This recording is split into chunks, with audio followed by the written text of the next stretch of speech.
I woke up completely inspired to write, and I haven't wrote since high school. And I woke up with this whole storyline, plot, ending, beginning, middle, all in my head. So I wrote it down, and I wanted to share with you guys as we go over the painting, which I'm using gouache and acrylic and probably some colored pencils for some finer details. But it's like a kind of a backwards idea that I did with Draw the Story, and now we're going to do Story of this Drawing. So I hope you guys stick around to the end and see what I can create with me.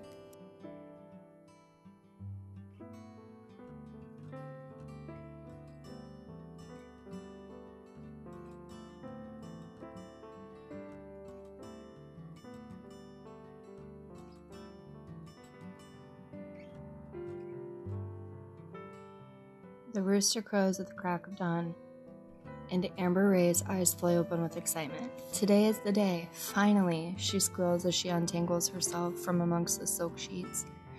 Rushing to her dresser mirror, wiping the dust that has accumulated week after week, Amber could hear her mother now. "Amber Ray, clean that filthy mirror. You can't even see yourself."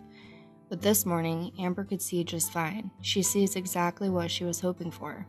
Her flowers came in. Beautiful little daisies sprouted from her hair in the middle of the night. In our village, there is a tradition where your flowers come in. You are officially a woman. You are required to go on a journey, alone, seeking out who it is that you are and what it is that you are supposed to do. Now, it's Amber's turn. "Oh, they are so beautiful, flowing and free, just like I'm going to be," she exclaimed. The thought of all the adventures she was about to go on was almost overwhelming.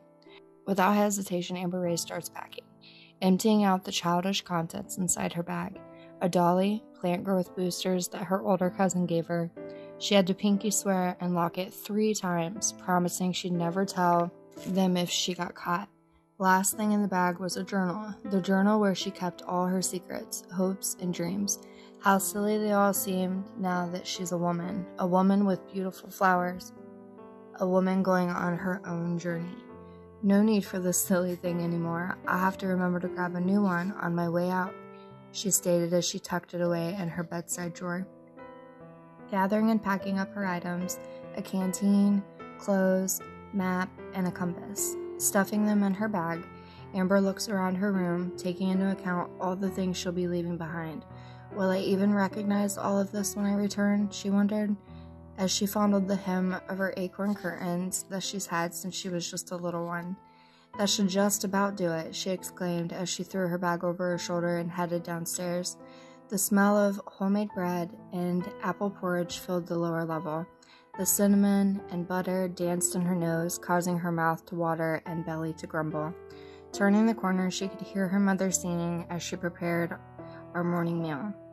Amber loved hearing her mother sing, especially first thing in the morning. It brought a sense of peace and lightheartedness to the day, like nothing too big or too bad could ever happen. Amber sits down quietly and watches her mother dance and sing as she's chopping up walnuts to garnish the porridge. It always amazed her how her mother's flowers grew in. She had 2 types of flowers, beautiful roses and lilies with long flowing vines. 2 types of flowers are extremely rare, but Mother is rare, so it seems pretty fitting for her. "I'm gonna miss her," she thought with a moment of sadness. Kicking her feet slowly and quietly, Amber wondered how her mother was going to take the news of her becoming a woman overnight. The fact that she'd be leaving in just a bit, who knows how long she will be gone. Hoping Mother wouldn't feel too alone. Mother left the room for a moment, and the excitement of all the possibilities came bubbling back to the surface. Amber spotted her very best walking boots under the kitchen table. Sitting down in the middle of the floor, she puts them on. Taking a deep breath, partly to contain her excitement and partly to push down the bit of fear she had, suddenly Mother was in front of her, making herself comfy on the hard wooden floor. In her hand was her old travel bag, the very one she used when she became a woman. "Mama, how'd you know?" Amber asked. "Ah, sweetie," Mother said as she ran her fingers through my new daisies and vines. "I see more than you know and understand more than you think. I knew this day was coming soon. I've actually had this bag packed for you for a while now." Mama handed it over with a smile on her face and a tear on her cheek. "Now, let's eat before you head out," she said while lightly patting my knee. We ate and talked, we laughed and cried. Mother told me stories of her adventures, gave me tips and advice. I'm gonna miss this, Amber thought as she took her last bite of buttered bread. With a full belly, Amber and her mom packed her new bag and gave their long hug goodbyes. "I'm ready," Amber whispered, "wherever my feet may take me." With her head held high and one foot in front of the other, Amber was far out of the village. Her journey has begun. Stopping for a quick rest on the side of the path, she reached inside her bag for her water canteen when her fingers grazed something unfamiliar. Looking down, she sees a thick, leather-bound book. Upon opening it, she recognizes her mother's handwriting and the sweet smell of roses and lilies. The aroma of Mama wafted all around her. It was her journal, from her journey, all of her adventures and entries. Looking closer, she sees a bookmark. Opening to the marked page, she reads, "May you always find your way back home. Love, Mama." The book was only halfway written, and so it left plenty of room for Amber to write, which was good because with all the excitement, she forgot to pick one up on the way out. Smiling and thankful, she made her first entry. "I am a woman. I have blossomed and made brand new. With everything I am, everything I'll be, is because my roots started with you." Amber went on her journey, meeting new people, planting seeds, and learning new ways, knowing she was never really alone.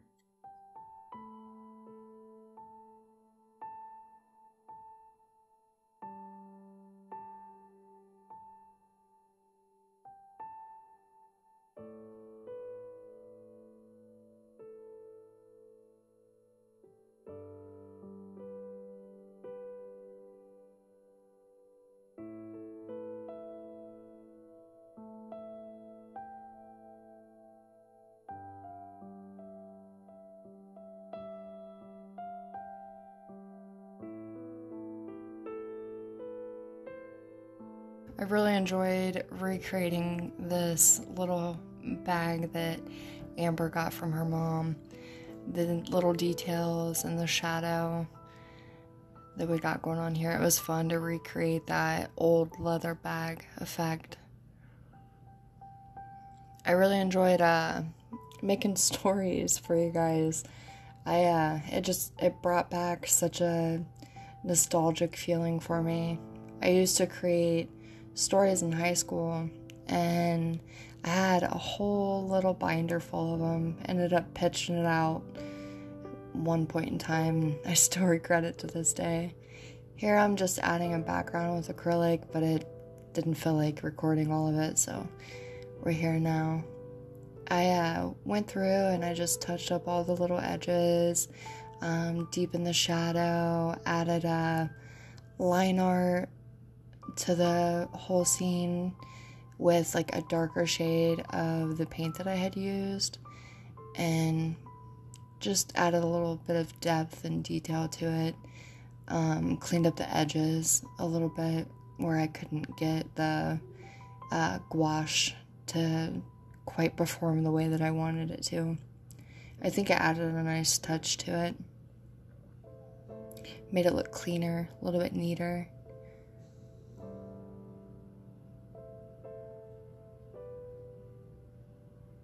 I'd like to do more stuff like this. I've made quite a few little girl characters like this with like the cottage vibe, old-fashioned, kind of like Snow White-esque theme to it, and I'd like to recreate those little stories that I had in my head while drawing them. Let me know what you guys think. Let me know if you guys like this idea, if it's something you'd like to see more of or not.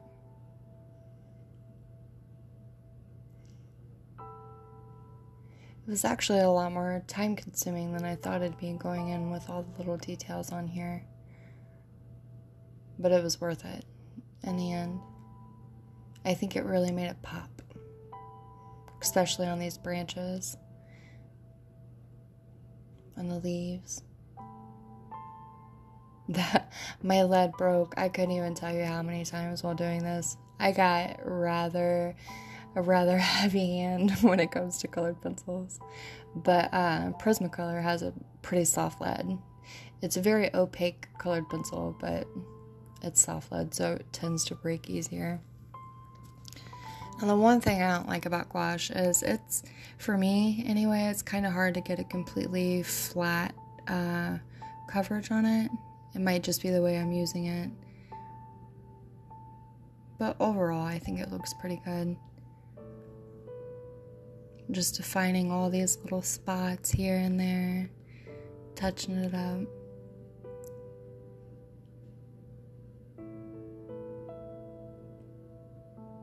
Adding a few brighter colors, making it pop, not look so flat.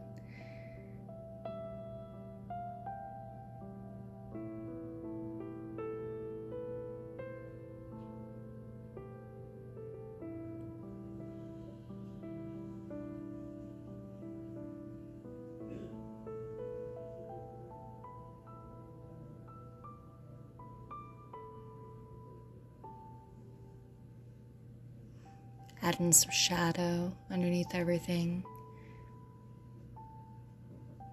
I think it really helped right here.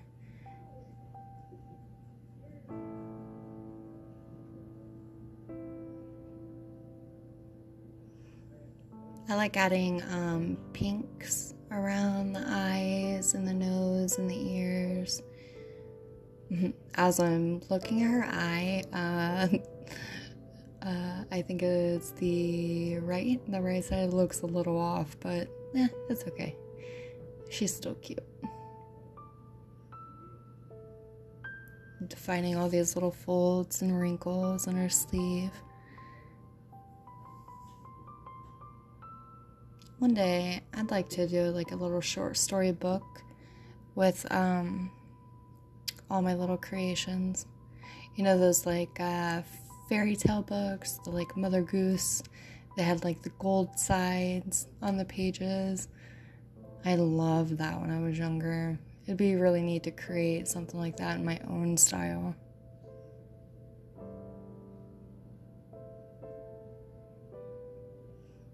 I have all these plans with my art. It'll get there. I'll get there eventually. It's good to have goals. Always keep you going. See, the purse really starts standing out right here.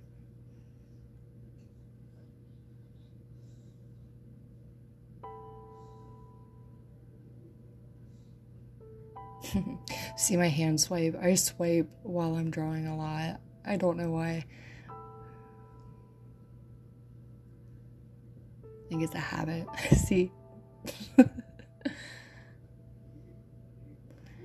I think on my next couple videos, I'm just going to be really trying to figure out what it is that I want to do and creating content for you guys. To see what I enjoy, see what you guys enjoy. I don't think I'm going to do much of that. Like, I used to do acrylic pour and whatnot. I think I'm just going to stick with my character creations because that's what makes me happy. And that's what I've really been leaning towards lately, so I'm just gonna go with it. Here I'm coloring the white flowers, and no, I did not color in the clouds, because I kind of felt it pointless, so I just, towards the end of the video, I went over it with a white Posca pen, just to clean up the edges a bit, but yeah, I left it open.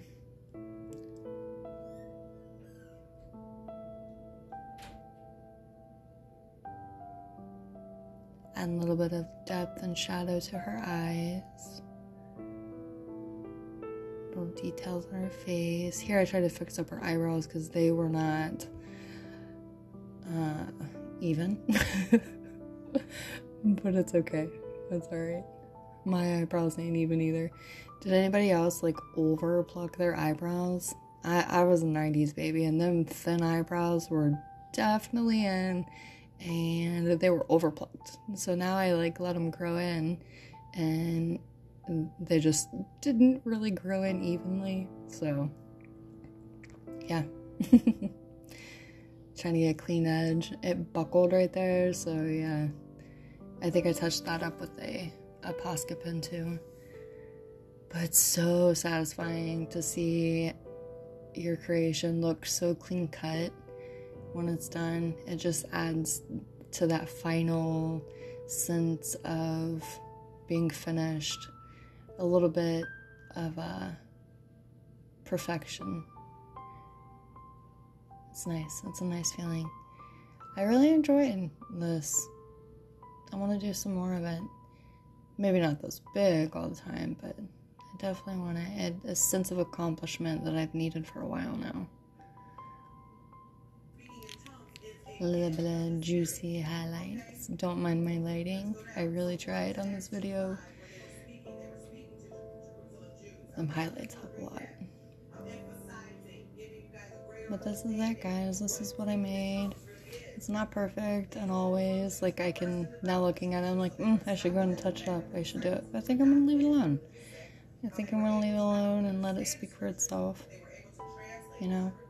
That way in the future I can look back and see how I've grown. Not everything needs perfectionism added to it, but this is it. This is my girl. This is Amber Ray, and I call her Where She Grows. You know, like where she goes. Alright, guys, this is it. Have a good one, and I will see you next time. Bye.